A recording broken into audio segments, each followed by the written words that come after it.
What if one of the most accurate explanations of memory was hidden inside of a Pixar movie? When most people think about Inside Out, they think about the emotions joy running around headquarters, anger slamming buttons on the console, fear panicking over every possible disaster, and sadness quietly turning everything blue. It feels like a story about childhood emotions and growing up. But if you watch the film closely, you'll notice that something else begins to appear.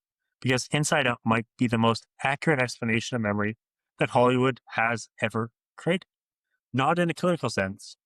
The film is not trying to teach neuroscience, but the way it visualizes how memories form, how they change over time, and how emotion shapes them is surprisingly close to how psychologists understand memory today. And once you notice it, the entire movie starts to look different. Early in the film, we are introduced to the idea of core memories. These glowing spheres represent moments that define Riley's personality.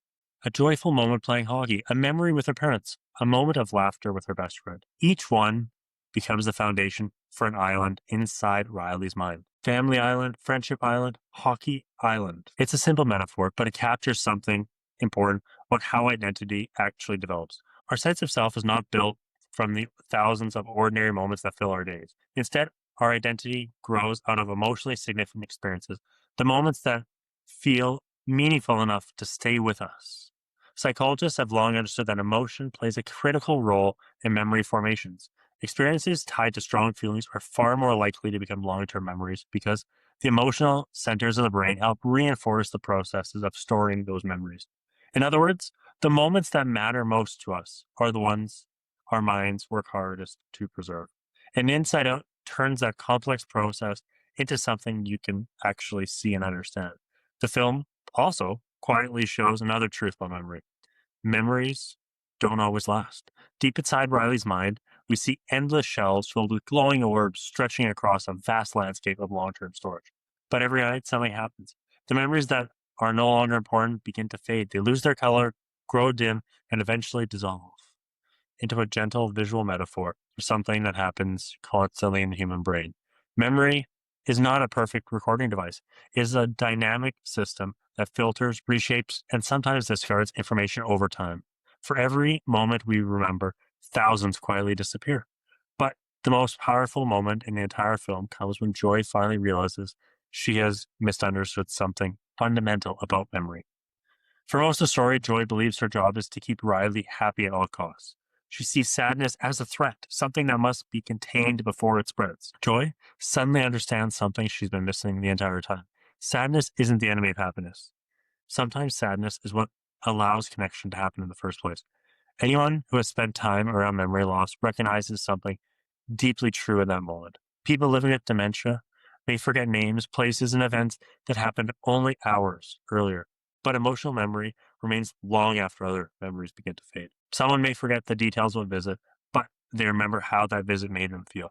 They remember the kindness, they remember the comfort, they remember whether someone treated them with patience or frustration.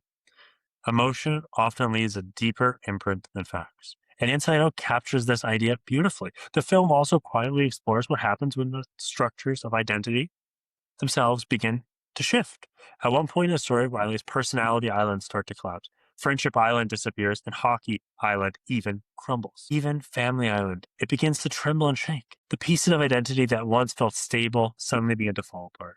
In the context of the film, this represents the emotional upheaval of moving to a new city and entering adolescence. But this imagery reflects something broader about how identity works. Our sense of self is not fixed. It's built from relationships, routine, interests, and experiences that accumulate over time. When those pieces begin to change, identity itself can feel unstable. But what makes Inside Out remarkable is that it doesn't end the story there. By the end of the film, Riley's memories have become much more complex. They're no longer purely joyful or purely sad. They hold multiple emotions all at once. And from those more complicated memories, new islands begin to form. A more resilient identity begins to take shape. One that is stronger precisely because it reflects the full complexity of being human. Inside Out never mentions dementia. It never talks about Alzheimer's disease or cognitive decline. But it does reveal something profound about how memory works. Memory is not simply a system for information. It's the emotional architecture of who we are. Our memories hold our relationships, our struggles, our moments of joy and disappointment. They are the threads that weave together the story of a life. And sometimes, even when the details begin to fade, the emotional meaning of those memories remains, which may be why this animated film resonated so deeply with the audiences of every age. Because somewhere inside all of us, those glowing orbs are still there, shaping who we are, even when we don't realize it.